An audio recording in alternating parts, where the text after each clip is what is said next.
बड़े भाग्य ते यशोदा मैया ऐसो सुत तेने जायो, पूर्ण ब्रह्म जगत को स्वामी सो तेने गोद खिलायो। देवता भी यही कहते हैं, यशोदा तेरे भाग्य की कही न जाए। नीके राख यशोदा मैया, क्यों नारायण घर आयो, यह धन धर्म ही ते पायो।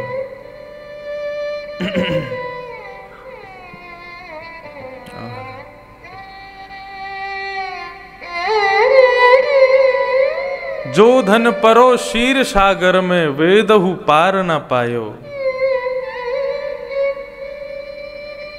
नीके राख यशोदा मैया, नारायण घर आयो। हम सबका सौभाग्य है कि साक्षात परब्रह्म जिस स्वरूप में ब्रजमंडल में निवास करते हैं, उस स्वरूप से हम आप सब लोगों को अपने पाटोत्सव, जन्मोत्सव, ब्रह्मोत्सव में अपने ही निज निवास पर, ठाकुर जी का निज निवास है ये, आप सबको आमंत्रित किया है। मैं रोज ही कहता हूं कि ठाकुर जी के उत्सव सब जगह होंगे, हर वर्ष होंगे, लेकिन प्रत्येक वर्ष का उत्सव जहां कहीं भी होगा वहां छूट है, कोई भी आओ। लेकिन इस उत्सव में वही आए हैं जिनको गिरधर लाल जी ने बुलाया है।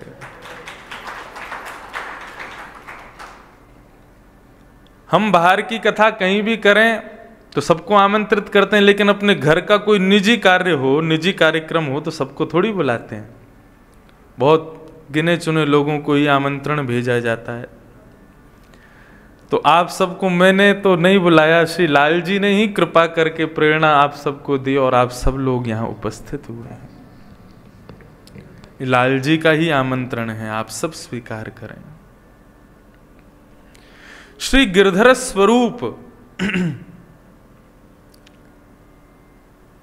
ये साधारण नहीं है। भगवान का प्रत्येक स्वरूप के पीछे कोई ना कोई रहस्य अवश्य है। श्री पंडरीनाथ भगवान कमर पर हाथ रख के खड़े हैं। इसके दो भाव। पहला भाव कि वे प्रतीक्षा कर रहे हैं अपने भक्त की, कि वे जब अपने कार्यों से मुक्त हो जाएं तो मेरा दर्शन करने आ जाएं, मैं उनकी प्रतीक्षा में खड़ा हूं। और दूसरा भाव क्या है? काम, क्रोध, लोभ, मोह, ईर्ष्या, द्वेष, अभिनिवेश, अहंता, ममता आदि इन सब संकटों से हम लोग सदैव घिरे रहते हैं। लेकिन जैसे ही पंडरीनाथ भगवान के श्री चरणों में प्रणाम करते हैं तो पंडरीनाथ भगवान मानो स्वयं आड़े आ जाते हैं, हमको अपने पीछे कर लेते हैं और काम, क्रोध आदि जितने भी दोष हैं सबके सामने मानो रक्षात्मक रूप में खड़े हैं। अब बता तू क्या करेगा इसका। तो ये भाव है श्री पंडरीनाथ भगवान का।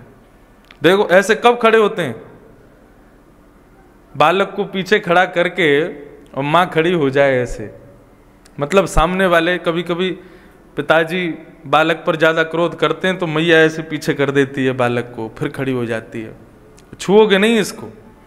ठीक उसी प्रकार समस्त विपत्ति, आपत्ति, संकटों को सामने रख करके मानो पंडरीनाथ भगवान अपने भक्तों को पीछे खड़ा कर देते हैं और स्वयं खड़े हो जाते हैं। बोले देखता हूं मैं कौन इनके जीवन पर आक्रमण करेगा, कौन इनके भीतर दोष रूप प्रवेश करेगा। ऐसे ही श्री गिरधर लाल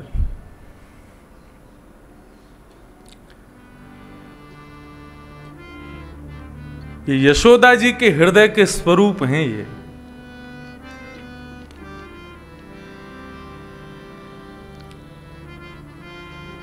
इंद्र के मान को मर्दन करने के लिए 7 दिन 7 रात्रि तक जब गिरिराज पर्वत धारण करके रखा,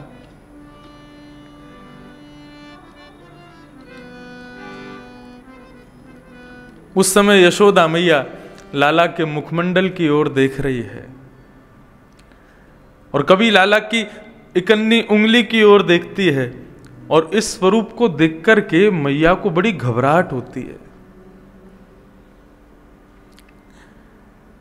मैया गर्गाचार्य जी के द्वारा कहे गए वचनों को याद करती है। नारायण समो गुणी, ये आपका पुत्र नारायण के समान गुण वाला है। लेकिन यशोदा मैया को इस बात को सुनने में जरा भी सुख नहीं मिलता। मेरो लाला मेरो है, ये कोई नारायण ना है सके, ये कोई परब्रह्म ना है सके, ये कोई विष्णु ना है सके, ये तो मेरे हृदय को स्वामी है।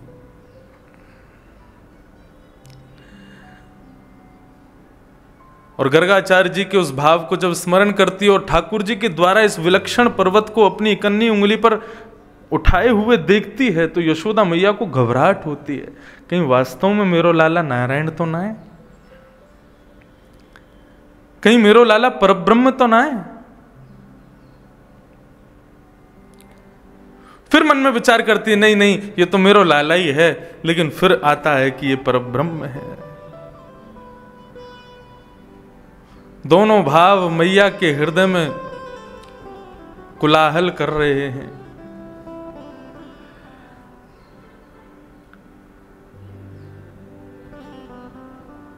सात दिन सात रात्रि पर्यंत गिरिराज पर्वत धारण करके रखे। तत्पश्चात जब वापस लौट करके समस्त ब्रजवासी गोकुल पधारे, 7 दिन 7 रात्रि पर्यंत सब लोगों ने आराम किया होगा, लेकिन यशोदा मैया टकटकी लगा करके लाला की ओर देख रही है बस। सागरिया बाबा, अभी गोवर्धन में जब मैंने अकिंचन कथा की तो उसमें श्रीनाथ जी के परम सेवक कितने वर्षों तक उन्होंने नाथ द्वारा में लाल जी की सेवा की। उनकी उम्र 92-93 के लगभग है और सवेरे 4 बजे उठ करके कथा में आ जाते थे। उनने एक इतना प्यारा भाव बताया, बोले लाला ने जब गिरिराज पर्वत उठाए तो गिरिराज पर्वत पुनः स्थान पर पधरावे के बाद सबसे पहले मैया ने लाला को जाकर के अपने हृदय से लगायो और मैया ने कही, लाला तू हार गए हो है ना? बोले हाँ मैया, बहुत जोर से दर्द है, रो मेरे हाथ में, 7 दिन 7 रात्रि पर्यंत उठा के रखो ना। तो ये लाला कहाँ लगाऊं, कहाँ मल्लम लगाऊं, कहाँ औषधि लगाऊं, तेरी पीड़ा कैसे दूर होगी? तो बाबा कह रहे हैं 7 बरस के कन्हैया बोलते हैं, मुंह को अपनो दूध पिवाए दे, वहां से मेरी पीड़ा दूर रह जाएगी। ऐसे वात्सल्य के स्वरूप हैं लाला। यशोदा मैया पुनः लौट करके जब गोकुल आई है तो रात्रि में शयन कर रही है, लेकिन जैसे ही नेत्रबंद करती है ठाकुर जी का वही गिरधर स्वरूप बार बार मैया के हृदय में प्रकट हो जाता है। भगवान जब मथुरा प्रस्थान कर गए और न जाने सैकड़ों वर्ष बाद, 100 कुछ वर्ष बाद यशोदा मैया से कुरुक्षेत्र में मिलना हुआ ठाकुर जी का। मैया को अपने भवन में बुलाकर के ठाकुर जी समस्त परिवार से मिलवाते हैं। ये मेरी पत्नी है, ये मेरे बालक हैं। 16,108 पत्नियां सब आकर के यशोदा मैया को प्रणाम करती हैं। मैया के नेत्रों की ज्योति अब धीरे कम हो गई है, अति वृद्ध हो गई है। सबसे मिलवा करके ठाकुर जी सबको कहते हैं अब सब जाओ, मोकू और मैया को एकांत में बात करन दो। सब चले जाते हैं, ठाकुर जी मैया के पास बैठे हैं, बहुत बातें होती हैं। तब लाल जी मैया से कहते हैं, मैया तू मोसों इतनो प्रेम करती कि जब भी मैं गैया चरावे जाता हूं, यदि नेक भी विलंब है जाते हो तो पूरे गोकुल में हल्ला मचा देती, पूरे वृंदावन ने अपने सिर पर उठा लेती, मेरो लाला कहां रह गए हो, कहां चलोगे, अभी तक क्यों ना आए हो? कालिया नाग को मारवे के काजे में जमुना जी में कूद गयो, तो मेरे विरह में मूर्छित है गई तू। मैं निरंतर यूं ही सोचता हूं कि यदि काउदना मैया को छोड़ के मैं चलो गयो तो मेरे विरह में प्राण त्याग देगी, लेकिन आज मैया इतने वर्ष है गए तू अब भी बैठी है। मैं जादना ब्रज छोड़ करके गयो, वही दिना तेरे प्राण निकर जाने चाहिए, तू अभी तक जीवित कैसे है? तू मोसो इतनो प्रेम करे, मुझको बता, मेरे बगैर एक पल भी तो को चैन ना आतो, तू इतने वर्ष कैसे रही? यशोदा मैया के नेत्र सजल हो गए। ठाकुर जी सो कहे, एक तेरो निगोरो स्वरूप मेरे हृदय में अटक के बैठो है। मैं जब जब लाला अपने नेत्र बंद करूं या जब जब अपने प्राणन को परित्याग करवे को भाव रखूं, वो तेरो स्वरूप मेरे प्राणन को निकरन ना दे। ठाकुर जी ने कही, मैया कैसो स्वरूप है? तब मैया ने की, मुंह को हृदय से लगा, मेरे हृदय से वो स्वरूप तेरे हृदय में दिखाई देगो। ठाकुर जी ने जैसे ही यशोदा मैया को हृदय से लगायो, ठाकुर जी ने अपने हृदय में झांक करके देखो तो वहां पर ठाकुर जी का गिरधर स्वरूप विराजमान है। ठाकुर जी के नेत्र सजल हो गए। ऐसो प्यारो स्वरूप, एक भुजा ऊपर उठी है, दूसरी भुजा कमर पर रखी है और ठाकुर जी नीचे चरणन में देख रहे हैं। कौन को देख रहे हैं? 7 दिन 7 रात्रि पर्यंत यशोदा मैया घी की मालिश कर रही है ठाकुर जी के चरणन में, तो यशोदा जी को ही देख रहे हैं लाल जी। ठाकुर जी इतने आनंदित है कि मैया के चरणन में अपनो सिर रख करके प्रणाम कियो।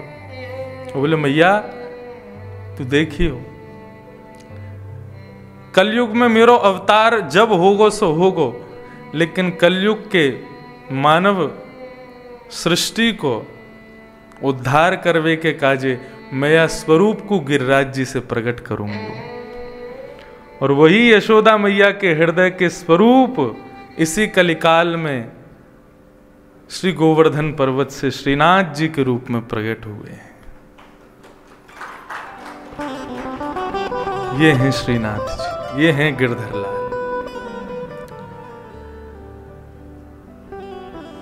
गिरधर स्वरूप।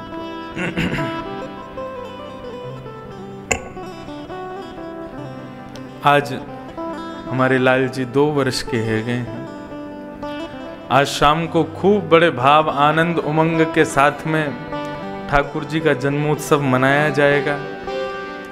और आज तो बधाई हम भी खूब गाएंगे और खूब लुटाएंगे, खूब आनंद करेंगे, नाचेंगे, गाएंगे, उछलेंगे, कूदेंगे। ठाकुर जी हमारे 2 वर्ष के है रहे हैं आज।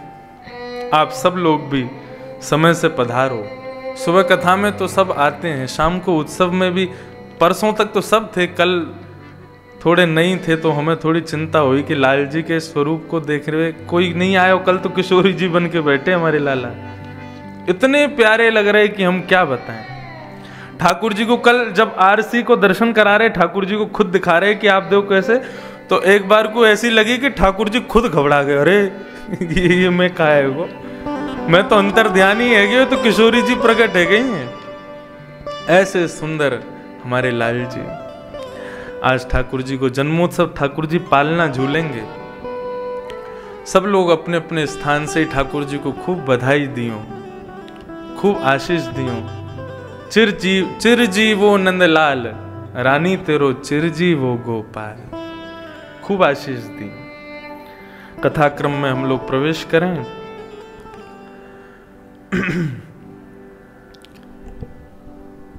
सूत सौनकादि ऋषि के मध्य में संवाद चल रहा है।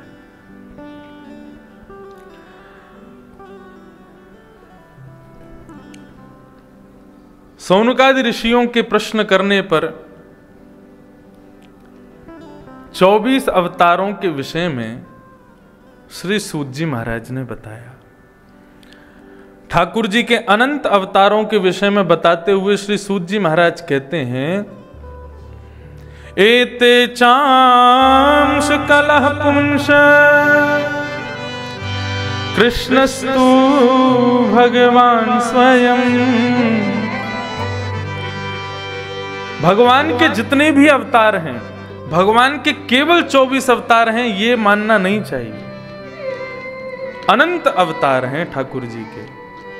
श्रीमद् भागवत के 11 स्कंद में लिखा है कि पृथ्वी पर मिट्टी के कणों को गिना जा सकता है, लेकिन ठाकुर जी की लीलाओं को और ठाकुर जी के अवतारों को नहीं गिना जा सकता। और जो इसमें प्रयास करेगा सतुबाल बुद्धि, वो बाल बुद्धि है, वो मंद बुद्धि है। अरे ठाकुर जी अनंत हैं, वो अभी भी, हम आप सब लोग यहां कथा सुन रहे हैं, वो अभी भी किसी ना किसी भक्त को कहीं ना कहीं पर कोई ना कोई लीला के रूप में दर्शन दे रहे हैं। किसी ना किसी भक्त वृंद के साथ में लीला अभी भी चल रही है ठाकुर जी की, उनके अनंत अवतार हैं। इस प्रकार 24 अवतारों का वर्णन करते हुए श्रीमद् भागवत का परिचय दिया कि इदं भागवतं नाम पुराणं ब्रह्म संहितं उत्तम श्लोक चरितं चकार भगवान ऋषि। ये भागवत नाम की एक श्रीमद् भागवतम नाम पुराण ब्रह्म संहितम, ये ब्रह्म संहिता है। संहिता किसे कहते हैं? सम्यक हितम यासा संहिता, जो सबका हित करे। केवल आपका हित हो रहा है ऐसा नहीं। आप यहां से निकल करके बाहर जब जाते हैं तो गेट से बाहर निकलते समय मार्ग पर चलता हुआ कोई व्यक्ति आपका पूरे दिन में दर्शन भी करता होगा ना, तो उसका भी कल्याण होता होगा। क्यों? बोले एक वैष्णव कथा श्रोता का दर्शन मिला है उसको। सबका हित करती है भागवत की कथा। यहां कथा में सुनी गई वार्ताओं को यदि आप किसी को जाकर के सुना भी दोगे तो उसका भी कल्याण होगा, आपके मुख से सुनने से भी कल्याण हो जाएगा। ऐसी हित करती हैं श्री भागवत संहिता। किसने निर्माण किया? बोले चकार भगवान ऋषि। भगवान श्री वेदव्यास जी महाराज ने सरस्वती नदी के तट पर श्रीमद् भागवत की रचना की है। क्योंकि कलयुग के प्रकोप को देखते हुए, कलयुग के द्वारा किए जा रहे मानवों के ऊपर अत्याचार को देखते हुए भगवान ऋषि ने विचार किया कि मानव कल्याण के लिए भागवत रचना होनी चाहिए। एक वेदम चतुर्विधम, पहले केवल एक ही वेद था, ओम वेदः प्रणव एवाग्रे, लेकिन मानव कल्याण हेतु श्री वेदव्यास जी महाराज ने उसको 4 वेदों में परिणत किया। ऋग्वेद, यजुर्वेद, सामवेद, अथर्ववेद। तब भी मन को शांति नहीं मिली तो पुराण लिखने शुरू किए। 17 महापुराण, 18 उपपुराण लिखे। तब भी मन शांत नहीं हुआ। तब श्री नारद जी महाराज का आगमन हुआ और नारद जी महाराज ने आकर के श्री वेदव्यास जी महाराज को उपदेश दिया। भवतानुदित प्रायं यशो भगवतो मलम् ये नैवासौ न तुष्येत मन्ये तद्दर्शनम खिलम्। आपने जितने भी पुराण लिखे, जितने भी ग्रंथ लिखे हैं, सब में चतुर्विध पुरुषार्थ की प्राप्ति ही आपने बताई है। चतुर्विध पुरुषार्थ किसे कहते हैं?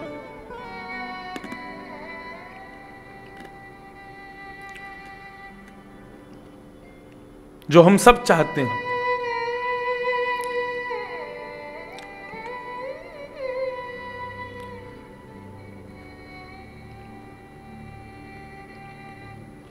उन चतुर्विध पुरुषार्थों को तो व्यक्ति किसी भी उपाय से प्राप्त कर लेगा, परंतु चतुर्विध पुरुषार्थ से मुक्त करने वाले भगवान की प्राप्ति का आपने कोई साधन नहीं बताया। जिनको चतुर्विध पुरुषार्थ की प्राप्ति में कोई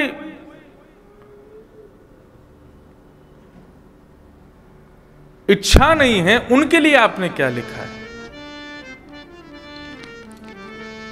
तब श्री नारद जी महाराज ने कहा कि भैया भगवत प्राप्ति के लिए कोई ग्रंथ लिखो, और भगवत प्राप्ति में भगवान के दया स्वरूप गुण स्वरूप का वर्णन करो, तब आपके हृदय को शांति मिलेगी। बोले कैसे ये सब संभव होगा? बोले समाधिनानुस्मर तद्विचेष्टितम्। समाधि में इतनी ताकत है, समाधि में इतनी सामर्थ्य है कि आप जो मन में विचार करेंगे सब प्राप्त होगा। भगवान की समाधि लगाइए और एक और ग्रंथ का निर्माण कीजिए जिसमें केवल धर्म अर्थ काम मोक्ष नहीं होने चाहिए, इन सबसे परे भगवद प्राप्ति कैसे हो, ये भाव बताइए।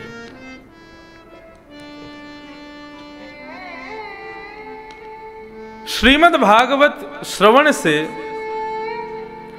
धर्म आप सीखेंगे तो ऐसा जरूरी नहीं है आप धर्म किसी भी ग्रंथ से सीख सकते हैं।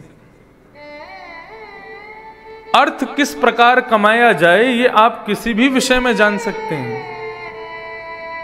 कामनाओं की पूर्ति कैसे हो, दुनिया भर के ग्रंथ हैं, दुनिया भर के सब शास्त्र लिखे गए हैं। मोक्ष कैसे मिले ये सबने बताया ही है, लेकिन भगवत प्राप्ति कैसे हो ये केवल आपको भागवत बताएगी। कहने का अभिप्राय, जो अर्थ की प्राप्ति के लिए, धर्म की प्राप्ति के लिए, कामनाओं की पूर्ति के लिए, मोक्ष की प्राप्ति के लिए श्रीमद् भागवत की कथा श्रवण करते हैं, ये सब आपको यहां प्राप्त नहीं होगा। यहां तो ठाकुर जी कैसे मिले, भगवत प्राप्ति कैसे हो, केवल यही आपको बताया जाएगा। श्रीमद् भागवत का उद्देश्य केवल भगवत प्राप्ति है और कोई उद्देश्य नहीं है।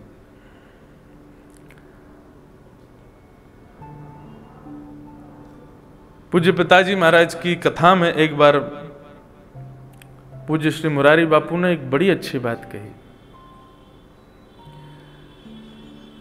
कई लोग पितरों की शांति के लिए भागवत की कथा कराते हैं कि उनको मोक्ष प्राप्त हो जाए, उनकी सद्गति हो जाए, उसके लिए कथा करा रहे हैं। उन्होंने एक बात बड़ी अच्छी कही कि कथा कराने के बाद हमारे पितरों को शांति मिलेगी, मोक्ष मिलेगा, वे भगवत प्राप्ति उनको मिलेगी। भागवत कराने के बाद ऐसा होगा ये मत सोचो। जो व्यक्ति इतनी सामर्थ्य रखता है कि वो भागवत की कथा करा ले तो समझ लेना उसके पितृ मुक्त हो गए, तभी उसको इतना बल मिला है कथा कराने का। बहुत अच्छी बात कही। भगवत प्राप्ति के लिए भागवत की कथा होनी चाहिए,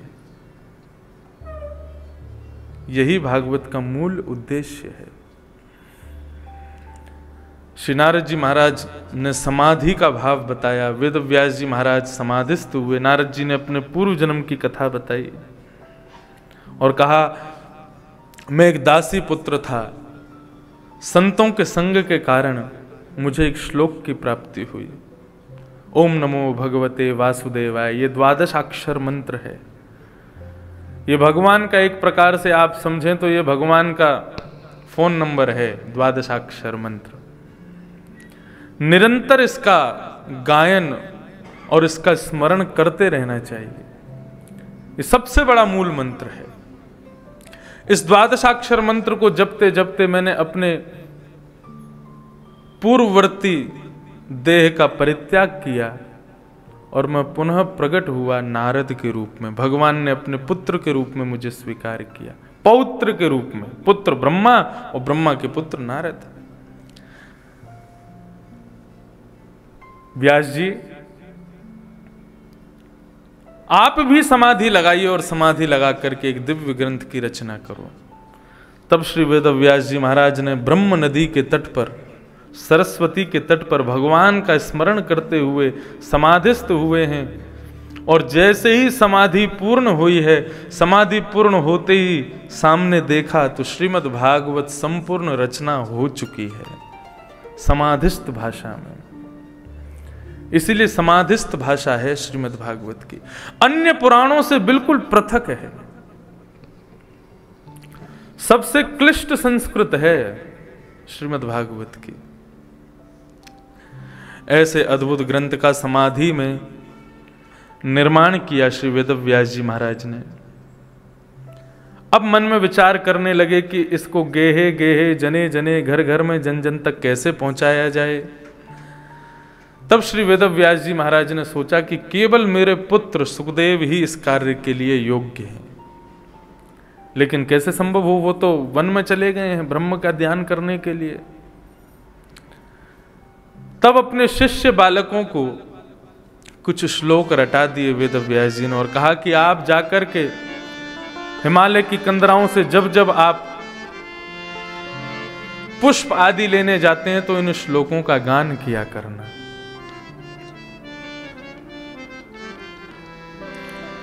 भगवत सेवा के लिए आप जो भी सामग्री इकट्ठी करते हैं, उस पश्चात हृदय में श्री हरि का स्मरण होते रहना चाहिए, ठाकुर जी का नाम गुणानुवाद चलते रहना चाहिए। ठाकुर जी के लिए माला लेने जा रहे हैं तो भी भगवत स्मरण हो, भोग सिद्ध कर रहे हैं तो भी भगवत स्मरण हो, ठाकुर जी के लिए थाली लगा रहे हैं तो भी भगवत स्मरण हो। ठाकुर जी की प्रत्येक सेवा की स्थिति में उन्हीं का ही स्मरण होना चाहिए, तो सेवा में कोई त्रुटि होगी नहीं, और यदि कोई त्रुटि बन भी रही होगी तो ठाकुर जी उसको सही कर देंगे। अब आपको कहाँ बताएं, हम क्या बताएं, विश्वास करेंगे तो ये बिल्कुल सत्य है। हमारे गिरधर लाल जी, उनके श्रृंगार में ठाकुर जी को 3 चीज अति प्रिय है, श्रृंगार, भोग और राग अति प्रिय है। तो हमारे गिरधर लाल जी की ठोड़ी पर हीरा विराजता है। अब वो इतना छोटा सा है कि कई बार कितने खो गए आज तक मुझे खुद नहीं पता। तो नियम हमारे घर की सेवा में ऐसा है कि सुबह श्रृंगार आदि तक की सेवा मैं करता हूँ, उसके बाद फिर भोग धरने की, ठाकुर जी के राजभोग की, उत्थापन की और संध्या आरती की सेवा हमारे आदि मित्र करते हैं, और रात्रि में शयन की सेवा भी उन्हीं की रहती है। मैं बस सुबह उठा करके ठाकुर जी का श्रृंगार तक की सेवा मेरी रहती है, बाकी 7 दिन तो पूरी सेवा ही मैं करता हूं। तो एक दिन लाल जी की हीरे की थोड़ी मिली, वो थोड़ी का जो हीरा है वो मिला नहीं मुझे। तो हमने खूब खोजा लेकिन नहीं मिला। अब एक्स्ट्रा जो थे वो भी सब खो गए थे। तो हमने कहा भाई आज एक काम करते हैं, लाल जी को ऐसे ही विराजमान कर दो, आज थोड़ी पे हीरा धराएंगे नहीं, घर में ही बैठे हैं, कौन सा कहीं बाहर जाना है। तो इस भाव से ठाकुर जी को विराजमान किया। अब मैं तो अपने आदि कार्यों में लग गया, अब राजभोग आदि की सेवा सब करते हैं। रात्रि में शयन करा करके जितना भी श्रृंगार होता है उसको एक कपड़े में रख दिया जाता है रात्रि में। ठाकुर जी का पूरा श्रृंगार नहीं बढ़ाना चाहिए रात्रि में, और पूरा श्रृंगार रखना भी नहीं चाहिए रात्रि में। थोड़ी का हीरा, माथे का तिलक, हाथ के कड़ूला और कानों में कुंडल बस, और 2 माला गले पर, इससे ज्यादा श्रृंगार नहीं। वो भी किस लिए रखा जाता है? क्योंकि ठाकुर जी रात्रि होते ही जैसे हम शयन कराते हैं, हमारे लिए ठाकुर जी शयन कर गए, लेकिन वास्तव में समस्त गोपांगना और श्री किशोरी जी के साथ वो रास में प्रवेश कर जाते हैं। तो ठाकुर जी यदि उनका आपने श्रृंगार पूरा बढ़ा दिया, सब उतार दिया, तो फिर रास में जब जाते हैं तो किशोरी जी खूब डांटती हैं ठाकुर जी को, कैसे बन के आ गए हो, न को सज के भी नहीं आए, ऐसे ही आ गए हो मुंह उठा के। अरे कछु तो नेक तो श्रृंगार करे आते, तो कहीं किशोरी जी से हमारे लाल जी की डांट नहीं पड़ जाए, इसलिए थोड़ा श्रृंगार रखना चाहिए, और बाकी का श्रृंगार कपड़े में लपेट कर ठाकुर जी के पास ही रख देना चाहिए। अब वो जब जाएंगे उनको जो बढ़िया लगेगा उसको धारण करके चले जाएंगे। तो ठाकुर जी का हीरा वो उस दिन धराया नहीं। अब रात्रि में पूरा श्रृंगार रखा गया। दूसरे दिन जब मैं सेवा में आया तो रात्रि का पूरा श्रृंगार देखा तो उसमें ठाकुर जी का हीरा रखा था। हमने उस बालक को बुलाया, मैंने कि रात्रि में तुमने शयन कराया था? मैंने कहा, बोला हाँ। मैंने कहा ये हीरा कहाँ मिला? बोले लाल जी की थोड़ी पर रखा था। मैंने तो धराया ही नहीं कल।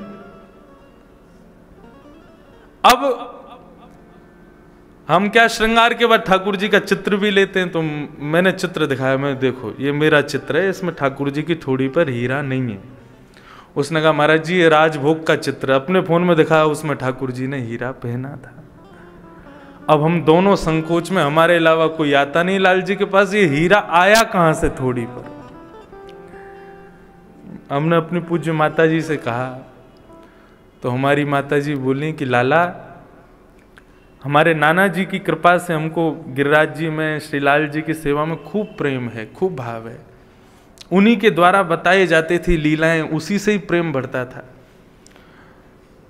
तो हमारी माता जी का भाव ऐसा कहती थी कि लाला तू तो श्रृंगार करके चलो जाए, फिर एकांत में लाल जी बेचारे अकेले बोर रह जाएं, तो वो नाना जी को बुला लें और नाना जी को सब बता, मैं आज देखो तुम्हारे लाला ने ठोड़ी पे हीरा नहीं धरो है। अब लाल जी को तो पता है कहाँ पड़ा है, तो उनको बोलते थे को वहां पढ़ो, अब तुम ही बाकू धरा दो। तो कहें लाल जी से यदि कोई तुमसे कोई त्रुटि सेवा में हो जाती है तो लाल जी वो नाना जी से पूरी करवा लेते हैं।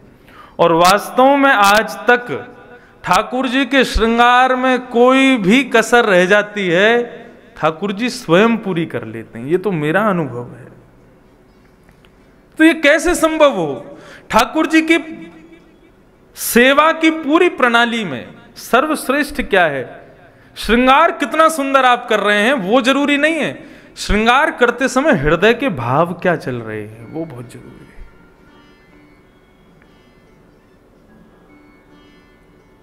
आज मकर संक्रांति, सुबह से मैं सोच रहा था आज लाल जी के राजभोग तक पतंग तो रहनी चाहिए।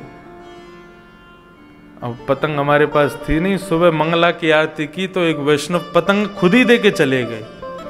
बस स्मरण मात्र में आ जाए, लाल जी स्वयं पूरी करा लेते हैं। ये बड़ी कृपा है। तो इन लीलाओं का दर्शन, इन लीलाओं का जो आनंद है ना, जो सुख है ना, वो ब्रह्मानंद से भी ऊंचा है। उसकी प्राप्ति के लिए श्रीमद् भागवत का आश्रय लीजिए। भागवत आश्रित होकर के जब सेवा में प्रवेश करेंगे तो ठाकुर जी की विलक्षण लीला, एक अद्भुत लीला का दर्शन होगा। श्री वेदव्यास जी महाराज ने अपने समस्त बटुक ब्राह्मणों को कहा कि जब तुम हिमालय पर पुष्प आदि लेने के लिए ठाकुर जी की सेवा के लिए जाते हो तो श्लोकों का गान करते हुए जाना। भाव दो थे, पहला भाव तो सेवा के लिए कुछ भी कार्य करो तो ठाकुर जी के श्लोकों का चिंतन होना ही चाहिए। दूसरा भाव था कि इसी हिमालय पर सुखदेव जी बैठे हैं, यदि वो इन श्लोकों को सुनेंगे तो आकृष्ट होकर के मेरे पास आ जाएंगे संपूर्ण भागवत अध्ययन के लिए। यही उपाय है उनको बुलाने का। तो प्रथम श्लोक वेणु गीत का उन बालकों को रटाया गया। अद्भुत सप्त गीतों पर वृहद चर्चा करने का दास को अवसर मिला, क्योंकि सप्ताह कथा में हम संपूर्ण प्रसंगों का स्पर्श नहीं कर पाते, इसलिए लॉकडाउन की स्थिति में हमने जो जो प्रसंग कभी नहीं कहे उन प्रसंगों को विशेष रूप से कहा। सप्त गीत कहे, नवदा भक्ति कही, स्तुति प्रकरण कहा यहीं बगल में भागवत निवास में।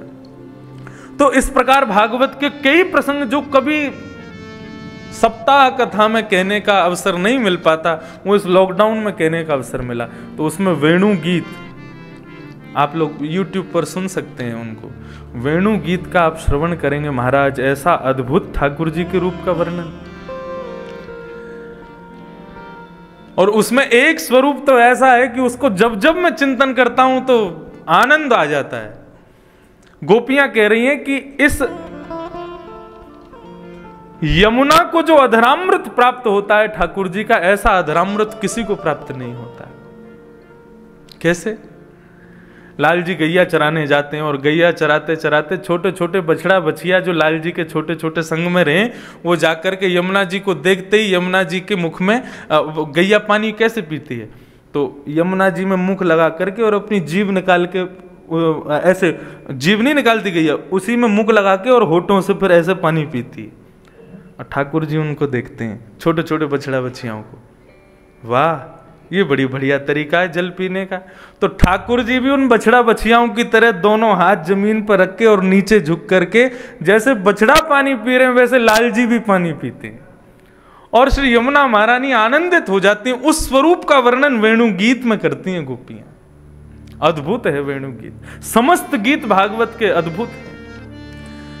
कभी अवसर मिलेगा तो, अभी तो पहली बार मैंने सप्त गीत कहे थे, लेकिन खूब लोगों की जिज्ञासा और मेरे मन का अति भाव है कि इसी वर्ष में जल्दी समय मिले तो मैं पुनः सप्त गीत कहूंगा और विस्तार से कहूंगा।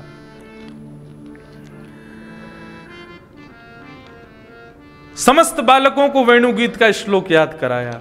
बरहा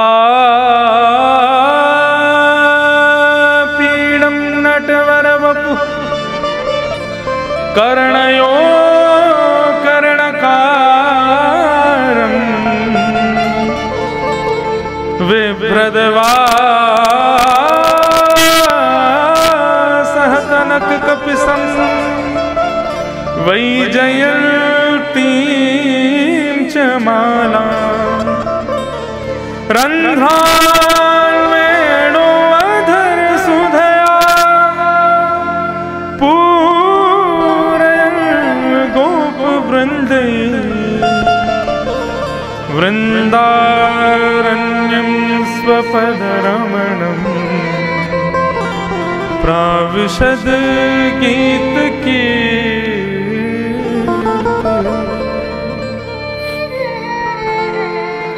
बरहा पीड़म नटवर वपु, मोर मुकुट जिन्होंने धारण किया है। नटों में वर जो श्रेष्ठ है, नट किसे कहते हैं? जिसको देख करके आप एक बार में ही आकृष्ट हो जाते हो। मंच पर लोगों को आकर्षित करने के लिए जो पधारते हैं उनको नट कहा जाता है। लेकिन हमारे लाल जी कौन है? नटों में वर, यानी कि नटों में श्रेष्ठ। ललित गति विलास वल्गुहास प्रणय निरीक्षण कल्पितो रुमान। श्री भीष्म पितामह कहते हैं ठाकुर जी चलते कैसे हैं? हमारी तरह सीधे सीधे पांव नहीं रखते लाल जी, एक पांव यहां, दूसरा पांव वहां, तीसरा पांव यूं, और ऐसे चलते हैं। माइकल जैक्सन भी फेल है ठाकुर जी की वॉक पर। ऐसी स्मूथ चाल चलते हैं और ऐसे लचक मचे। चाल अटपटी सो है भला तेरी। श्री भगवती प्रसाद गंधर्व जी गाते हैं, आज गवाऊंगा मैं। चाल अटपटी सो है भला तेरी, चाल अटपटी सो है भला तेरी। अटपटी चाल है ठाकुर जी की। ये इसका भी भेद वेणु गीत में खुला। ठाकुर जी अटपटी चाल चलते क्यों? बांके बिहारी टेढ़े मेढ़े क्यों खड़े हैं? इसका भी भेद वेणु गीत में खुला। क्यों? बोले गैया जब आगे आगे चलती है तो गायों के खुरों से पृथ्वी में गड्ढे हो जाते हैं, तो उन गड्ढों को देख करके ठाकुर जी का मन बड़ा कष्ट से हो जाता है। ये भूदेवी हमारी पत्नी है, इसमें गड्ढा हो गया, तो उसके लिए मलहम क्या है? ठाकुर जी कह रहे हैं मेरे कोमल चरण ही तेरे लिए मलहम है। तो जहां जहां ठाकुर जी को गैया के खुरों के गड्ढे दिखते हैं, वहां वहां ठाकुर जी अपने चरण रखते हैं, तो देखने वाले को लगता है कि ऐसे टेढ़े मेढ़े चल रहे हैं। लेकिन वास्तव में लाल जी पृथ्वी पर जो गायों के खुरों से गड्ढे हुए हैं, उन गड्ढों को ठाकुर जी सुख प्रदान कर रहे हैं। पृथ्वी को सुख प्रदान करने के लिए चलो। नटवर वपु कर्णयो कर्णकारम। कान दो हैं लेकिन कुंडल एक ही पहना है। और वो कुंडल भी कैसे? लाल जी को कभी कभी हम धराते हैं तो एक फूल केवल कान के ऊपर, यहां ये है कर्णयो कर्णकारम। और ठाकुर जी क्या करते हैं? अब ये भी एक नियम है, श्रृंगार आरती में वो फूल यहां होगा, लेकिन राजभोग आरती में वो फूल यहां आएगा। क्यों? ये भी भाव पूज्य नाना जी बताते थे। बोले लाल जी क्या करते हैं, वन में जाकर के एक फूल को अपने कान में लगा लें, सो मधुमंगल श्रीदामा सब ठाकुर जी के हाथ पकड़ के चलते हैं। एक तरफ मधुमंगल, दूसरी तरफ श्रीदामा। जब मधुमंगल वाली तरफ ठाकुर जी माला लगाते हैं, फूल लगाते हैं, तो श्रीदामा के लाला बापा बढ़िया ना लग रहा, या तरफ लगा। सो ठाकुर जी यहां से निकाल के यहां लगा लें। बोले अब ठीक है? बोले हाँ अब बढ़िया लग रहा है। मधुमंगल के बहुत ही बुरा लग रहा हो, यहीं लगा ले वापस। तो ठाकुर जी यहाँ से यहाँ लगा लें। बोले तुम दोनों मुँह को ऐसे ही परेशान करते रहो। बोले लाला तू ऐसी व्यस्त रहे, हमारी बातन को मान तो रहे, हमें सुख मिले। तो कर्णयोः कर्णकारम, दो कान हैं कुंडल एक है। और नाना जी तो यूं कहते हैं ऐसे निकाल के नहीं, ठाकुर जी उछाल उछाल के फूलों को लगाते हैं दोनों कानों में। बड़ा सुंदर भाव। कर्णयोः कर्णकारम विभ्रदवासः कनक कपिसम। क्या पहने हैं? बोले पीली बगलबंदी पहनी है, पीली पीतांबरी पहनी है ठाकुर जी ने। हमारे नाना जी के भाव इतने मधुर हुआ करते थे, ब्रज साहित्य के अद्भुत विद्वान थे। वे कहते लाला जब यशोदा मैया लाला को पीतांबरी पहनाती, पीले वस्त्र पहनाती, और वह पीतांबरी को पहन करके नंद नंदन श्याम सुंदर जैसे ही नंद भवन से निकलते तो कहा होता, बोले सूरज अपने आप के आगे बादलन को लिया तो बोले अब एक सूर्य पृथ्वी पर आगे हो, मेरी आवश्यकता ना है। ठाकुर जी चमक रहे हैं। विभ्रदवासः कनक कपिसम वैजयंतीम चमाला। वैजयंती माला पहनते हैं। ठाकुर जी की माला कैसी होती है? हम लोग माला पहनते हैं पेट तक, लेकिन आप श्री जी बाबा के दर्शन कभी श्रीनाथ जी के करो, कभी राधा रमन लाल के दर्शन करो, बिहारी जी के दर्शन करो, पूरे अंग पर माला पहनते हैं। मतलब माला का एक छोड़ चरणों से छुपना चाहिए ठाकुर जी के। उसका भाव क्या है ये भी वेणु गीत में बताया कि ठाकुर जी जब चलते हैं तो इतने कोमल चरण हैं ठाकुर जी के, अब वो मानेंगे हैं नहीं, जहां जहां खुरों के गड्ढे वहां वहां चरण रखेंगे। तो मालाओं ने क्या विचार किया, वे पूरे अंग पर आती हैं। जब ठाकुर जी चलते हैं और ठाकुर जी के पैरों की ठोकर उन माला पर लगती है तो उसके पुष्प उछल करके आगे की जगह पर जाकर के उसको कोमल बना देते हैं, ताकि ठाकुर जी के चरणों को श्रम ना हो। इसलिए पूरे अंग पर माला पहनते हैं। वैजयंतीम चमालां किरंध्रान वेणुअधर सुधया पूरयन् गोप वृंदै। ये वेणु कौन है पता है आपको? कल्याण अंक में मैंने पढ़ा था। ये वेणु कौन है?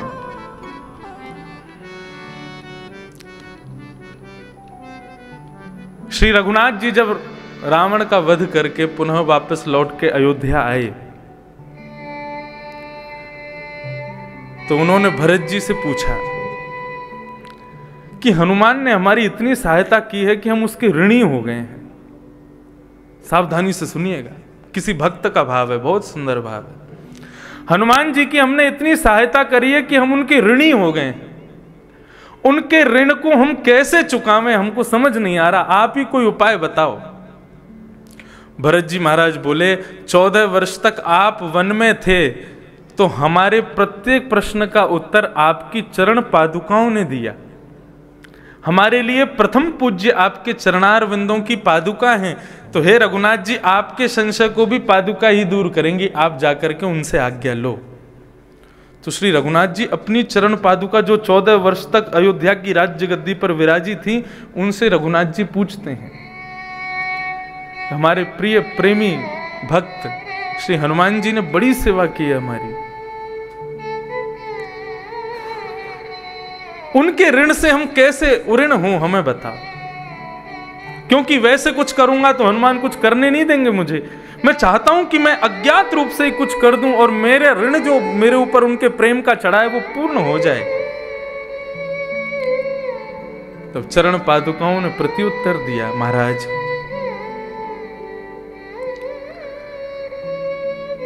आप लंका से जब पुनः लौट रहे थे तब हनुमान जी से कोई संवाद हुआ था आपका?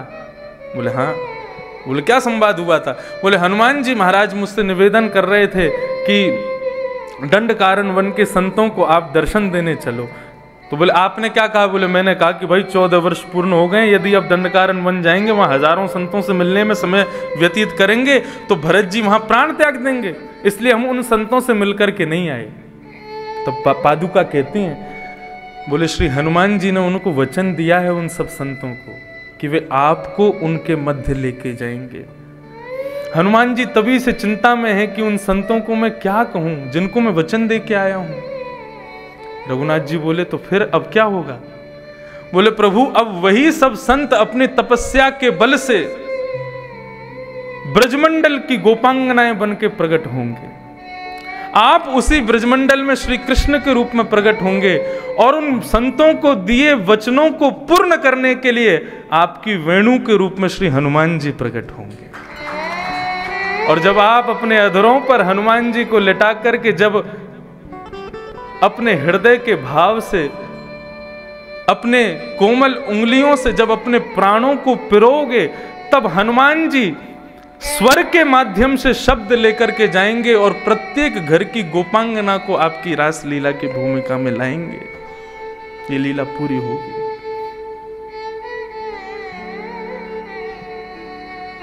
श्री रघुनाथ जी आनंदित हो गए। वंशी वैसे भी शंकर जी का स्वरूप है, शिव हैं, और वही शिव के अवतार श्री हनुमान जी। ये कल्याण अंक में मैंने पढ़ा था, इतना आनंद आया पढ़ करके, ऐसा भाव। किरंध्रान वेणुमधर सुधया, ठाकुर जी ने हनुमान जी को इसी कलिकाल में वेणु बनाकर के ऋण से उऋण करने के लिए मानो अपनी कोमल उंगलियों से उनके चरणों को दबा रहे हैं, अपने होठ रूपी तकिए पर मानो उनको सुला रहे हैं, अपने अधरामृत रूपी सुख से मानो उनको आनंदित कर रहे हैं, अपने नाक पर लगे हुए एक मोती से मानो हनुमान जी के ऊपर छत्र लेकर के खड़े हैं, अपने आंखों के पलकों से मानो हनुमान जी को हवा कर रहे हैं। इस प्रकार 11 वर्ष 56 दिन तक ठाकुर जी ने वेणु बजा करके हनुमान जी के ऋण से खुद को उऋण किया। रंध्रान वेणु वधर सुधया पूरयन गोप वृंदई वृंदारण्यम स्वपद रमणम प्राविशत गीत कीर्ति। अब ये जो मैं श्लोक बोल रहा हूं, इसका भाव निर्गुण निराकार ब्रह्म का स्मरण कर रहे श्री सुखदेव जी महाराज के कर्ण रंध्रों में जैसे ये श्लोक पहुंचा है, मोर मुकुट धारण किए तिरछी चाल चल रहे ठाकुर जी वेणु का नाद कर रहे, सुंदर अलकावलियों को फैलाए हुए ऐसे ठाकुर जी जब उन सुखदेव जी के हृदय में प्रकट हुए, व्याकुल हो गए सुखदेव जी। ये स्वर कहां से आ रहा है? कौन गा रहा है इस सुंदर श्लोक को? दौड़ करके उन बालकों के पास गए और जाकर के प्रणाम करके बोले, ये इतने सुंदर श्लोक में किसका वर्णन कर रहे हो आप? ये कौन है इतना सुंदर जिसने मेरा चित्त हरण कर लिया है? तब उन समस्त बालकों ने कहा, ये नंद नंदन श्री कृष्ण हैं। बोले इनके बारे में और कुछ बताओ ना मुझे। तब उन बालकों ने कहा, अहो वकीयम स्तन कालकूटम जिघांशयापा ययदप्य साध्वी लेभे गतिम धा त्रुचितां ततोन्यं कंबा दयालुं शरणं व्रजेम।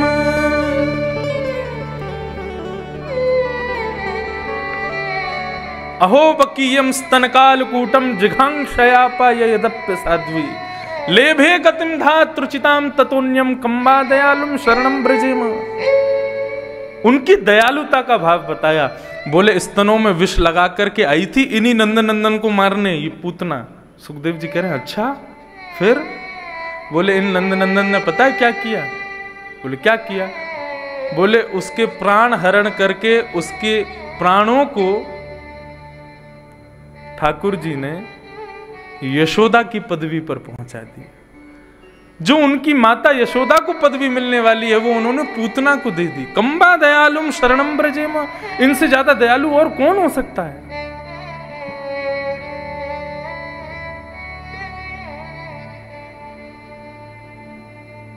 तुमरे बिन हमरा कौन गोपाल निहारे निर्गुण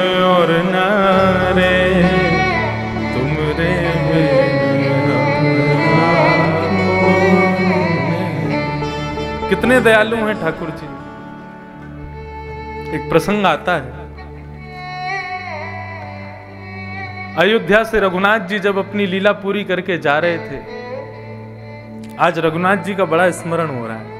हमारे नाना जी इसमें भी एक भाव कहते थे, बोले लाला यदि बिना प्रसंग के किसी देव का, किसी देवता का या किसी भी महापुरुष का स्मरण कथा में स्वतः हो जाए तो यही भाव मानना चाहिए कि वे अज्ञात रूप से उस उत्सव में पधारे हैं।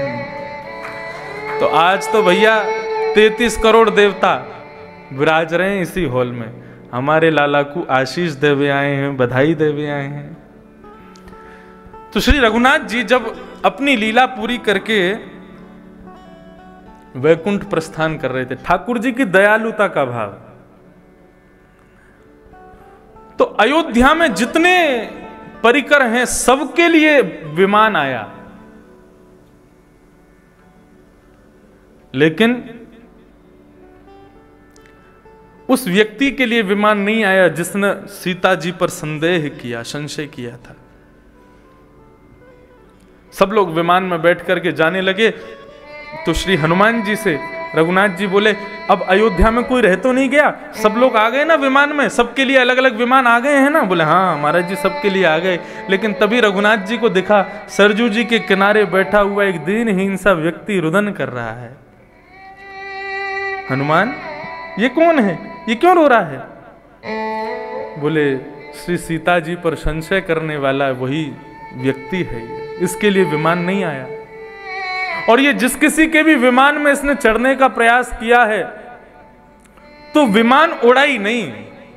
बोले पहले इसको उतारो तब उड़ेंगे हम, इसके लिए कोई विमान नहीं आया। रघुनाथ जी बोले इधर आओ, क्यों नहीं गए तुम? बोले हमारे लिए विमान ही नहीं आया, जिसके भी विमान में गए उस सब ने हमको उतार दिया। ठाकुर जी बोले ठीक है तुम हमारे विमान में आ जाओ और हमारे सिंहासन के नीचे छुप के बैठ जाना, किसी को दिखना नहीं। चलो, कितने दयालु ठाकुर जी। उसको अपने सिंहासन के नीचे बिठा करके और ठाकुर जी वैकुंठ ले गए। अब ठाकुर जी का विमान तो उड़ेगा। अब तो महाराज 33 करोड़ देवता गाजे बाजे बजा रहे हैं, पुष्प वर्षण कर रहे हैं। अयोध्या नगरी से संपूर्ण अयोध्या नगरी वैकुंठ पधार रही है। श्री रघुनाथ जी अपनी लीला पूरी करके पधार रहे हैं। एक एक करके सबके विमान अंदर प्रवेश करते जा रहे हैं। सबसे पीछे सबसे विशाल पुष्पक विमान, पूरे राम दरबार से सुसज्जित ठाकुर जी का विमान आ रहा था। वेद ध्वनि होने लगी, शंखनाद होने लगे, मृदंग बजने लगी। जैसे ही वैकुंठ में प्रवेश करने लगे, वैकुंठ के विशाल स्वर्ण कंचन के दरवाजे अपने आप बंद हो गए। रघुनाथ जी बोले ये क्या हुआ? वैकुंठ, अरे हम आए हैं, स्वागत नहीं करोगे? तुमने दरवाजे क्यों बंद किए? वैकुंठ उपस्थित हो गया। प्रणाम प्रभु, वर्षों बाद आप पधारे हैं, आपका स्वागत है। लेकिन प्रभु आपके रथ में, आपके इस विमान में एक अनधिकारी व्यक्ति बैठा है जिसको वैकुंठ में प्रवेश नहीं मिलेगा। बोले कौन है? बोले आपके सिंहासन के नीचे छुपा बैठा, उसको निकालो वहां से। हनुमान जी उसको निकाल के लाए, बेचारा रुदन कर रहा था। बोले इसको वैकुंठ में स्थान नहीं मिलेगा। क्यों? बोले हमारी आचार्या हैं लक्ष्मी सीता जी, उनकी अवहेलना की है इसने, हम वैकुंठ में स्थान नहीं दे सकते। और वैकुंठ ने मना कर दिया तो भगवान ने उसकी ओर देखा, वो रुदन करने लगा। बोले क्या करूं, कहां जाऊं? बोले वैकुंठ नहीं तो स्वर्ग भेजेंगे हम। ए इंद्र यहां पे आओ, इसको लेके जाओ, स्वर्ग में बिठाओ। इंद्र ने हाथ खड़े कर दिए। बोले महाराज आचार्य की अवहेलना करने वाला कोई भी क्यों ना हो, स्वर्ग की प्राप्ति, स्वर्ग के नियमानुसार उसको स्वर्ग में प्रवेश नहीं है, आप स्वर्ग नहीं भेज सकते।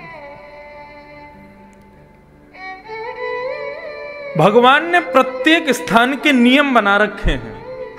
यदि उन नियमों से पृथक कोई व्यक्ति उस स्थान में प्रवेश भी करना चाहेगा, देवता भी उसको ले जाना चाहेंगे, तो वो स्थान उसको प्रवेश नहीं करने देगा। बोले स्वर्ग के सारे टर्म्स एंड लॉज में ऐसे व्यक्ति को प्रवेश वर्ज्य है। भगवान बोले कोई नहीं, हम तुमको शिवलोक भेज देंगे। शंकर जी कहाँ हैं? शंकर जी इनको लेके जाओ अपने संग, कैलाश में रखना। बोले भूत प्रेत पिशाच डाकनी साकनियों को रख लूंगा, लेकिन गुरु अवज्ञा करने वाले को मैं अपने शिवलोक में भी नहीं रखूंगा। ब्रह्मा जी से कहा तुम ले जाओ। ब्रह्मा जी बोले अभी इस्तीफा दे दूंगा ब्रह्म पद से, लेकिन ब्रह्मलोक में इसको नहीं लेके जाऊंगा। वरुण कुबेर सबने मना कर दिया, सब इस्तीफा रिजाइन लेटर सबने साइन कर दिया। बोले हम रिजाइन कर देंगे, लेकिन लक्ष्मी जी के अपमान करने वाले को, आचार्य के अपमान करने वाले को अपने स्थान पर नहीं ले जाएंगे। कहीं इसके संग से हम में दोष आ गया तो? 33 करोड़ देवता में सबसे लास्ट में भैंसा पे बैठे 2 सिंह वाले, 2 सिंह को मुकुट हमने देखे टीवी में। कौन? श्री यमराज जी। ऐसे होते नहीं है कोई उनके 2 सिंह जैसे, ऐसा कुछ नहीं है। यमराज जी का भी स्वरूप खूब सुंदर है, देव जैसे ही है। अब ठाकुर जी ने उस व्यक्ति की ओर देखा, बोले अब तो यही स्थान बचा। बोला इससे बढ़िया तो मुझे अयोध्या ही भेज दो। बोले नहीं, हम इनको बोल देंगे, तुमको कुछ कहेंगे नहीं, अब यहां तो तुम जा ही सकते हो। यमराज जी को बुलाया, यमराज जी जाओ, इसको ले जाओ अपने पास, नरक ले जाओ, लेकिन इस पर कोई यातना वगैरह इसके संग मत करना, अपना कोई पार्षद बना लेना। यमराज जी बोले महाराज क्षमा करें, गुरु अवहेलना करने वाले को नरक में भी स्थान नहीं। ये कितना बड़ा पापी है, आप अनुमान लगा लीजिए। भगवान उसके लिए सिफारिश कर रहे हैं और नरक के भी द्वार उसके लिए बंद हैं। गुरु अविज्ञा से डरिए, कभी किसी गुरु संत महापुरुष किसी भक्त का अपराध ना हो जाए हमसे, नहीं तो नरक में भी स्थान नहीं मिलेगा। ठाकुर जी को थोड़ा गुस्सा आ गया। बोले तो ठीक है, आप सब लोग पहले ही मान चुके हैं कि इसको नहीं ले जाएंगे। बोले बिल्कुल नहीं ले जाएंगे। वैकुंठ से कहा अंतिम बार पूछ रहे हैं इसको अंदर लोगे कि नहीं? बोले बिल्कुल नहीं लेंगे। ठाकुर जी कृपालुता देखो, अपनी भ्रगुटी टेढ़ी की और वैकुंठ से भी 100 योजन ऊपर एक दूसरा वैकुंठ निर्माण कर दिया। बोले अब सब लोग रहो यहीं पे, मैं और ये दोनों उस वैकुंठ में रहेंगे। जैसे ही ठाकुर जी को क्रोध आया, सब लोगों ने आकर के क्षमा मांगी और सब ने कहा प्रभु इसका एक उपाय है। बोले क्या? यदि किशोरी जी श्री जगदम्बा सीता जी यदि उसके सर पर अपना वरद हस्त रख करके उसको क्षमा कर देंगी तो हम इसको स्वीकार कर लेंगे।